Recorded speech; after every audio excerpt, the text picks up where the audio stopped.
Hi, welcome back to golden stories with me Ramya. ఈరోజు మనం చెప్పుకోబోయే కథ వింత స్నేహం వీర సాహసం. అలా జారిపడిన ఆ రాణి అలసటతో మైకంలోకి వెళ్ళిపోతుంది. ఒక అందమైన బిడ్డకు కూడా జన్మనిస్తుంది. ఆ సవతులు ఆ బిడ్డను చూసి, వీడు ఇంకా చావలేదు, ఎలా అయినా ఈ బిడ్డను చంపేయాలి అని మళ్ళీ ఒక పన్నాగం పన్నుతారు.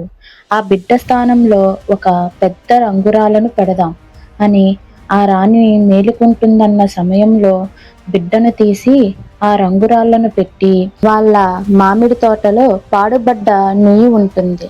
ఆ నుయ్యిలో ఈ బాబుని పడేస్తారు. ఆ సవతులు అందరూ తిరిగి మళ్ళీ ఆ రాణి దగ్గరకు వస్తారు. ఆ రాణి మేలుకుంటుంది.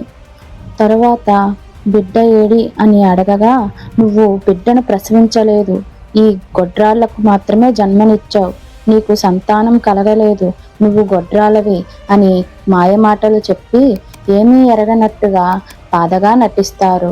ఆ అమాయకురాలైన రాణి మొదటి ప్రసవం కదా, ఏమో అయి ఉండొచ్చు అని నమ్మేస్తుంది. బాధగా ఏడుస్తూ ఉంటుంది. ఇంతలో రాజు వస్తాడు.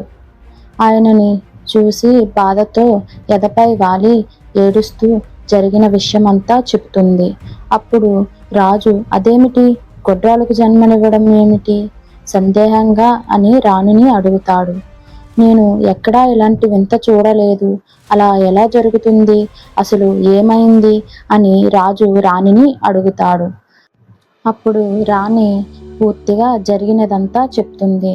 ఇంతలో రాజు రాణిని ఇలా అడుగుతాడు. రాణి, నీకు ఏ కష్టం వచ్చినా ఈ గంటను కొట్టమని చెప్పాను కదా అని అడుగుతాడు. ఆ సమయంలో నాకు ఏ గంట గుర్తుకు రాలేదు అని చెప్తుంది రాణి.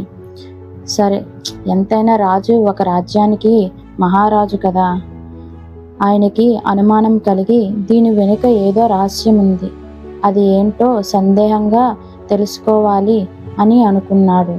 మరి ఆ రాజు ఆ రహస్యాన్ని కనుగొని ఆ బిడ్డని రక్షిస్తాడో లేదో నెక్స్ట్ ఎపిసోడ్లో తెలుసుకుందాం. Thanks for watching.